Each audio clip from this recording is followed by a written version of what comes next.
Hey, welcome back to the Mr. Excel netcast. I'm Bill Jelen. Well, now yesterday I said that we had someone who asked about using an if function with two conditions, and I really went down the wrong path here. I explained how to have two different if statements rolled in together.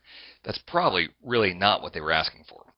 What they probably wanted to do is set up an if statement where we pay the bonus only if two different conditions are met. So yesterday we said the bonus is paid anytime the revenue is greater than $20,000. Maybe we also need a second condition that the profit has to be greater than $10,000. Well, to do two conditions is pretty tough here in this logical test. There's no way to really put an and statement or to indicate that two things need to be joined by an and. So we have to use another function. It's called the and function. Put an open parentheses, and now in commas we can put as many conditions as we want inside the and function. So I might add a condition H2 greater than 10,000. And so here I have two different conditions. In order for this to be paid, both F2 has to be greater than 20,000, H2 has to be greater than 10,000. And I can put multiple commas in there to have as many different conditions as I want. So let's copy this one down. And we'll just do a quick test here.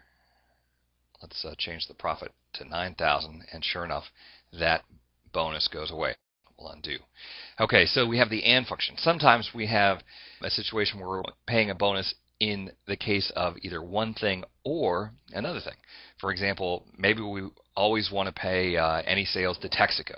There's an incentive, and so in that case, we're not just going to use the and function. We'll change that to an or function. So if F2 is greater than 20,000 or D2 is equal to, in quotes, Texaco.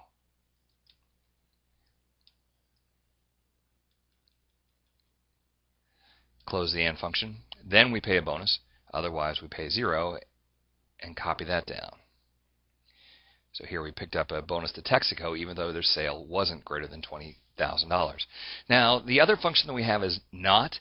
Sometimes you need to check to see if something is not true. And it's possible to nest multiple instances of and, or, and not to build any kind of strange condition you would ever need to build. So it gets, admittedly, a little bit more confusing when you have two conditions. But it does allow you to build if statements that will handle just about anything. Well, thanks for stopping by. We'll see you next time for another netcast from Mr. Excel.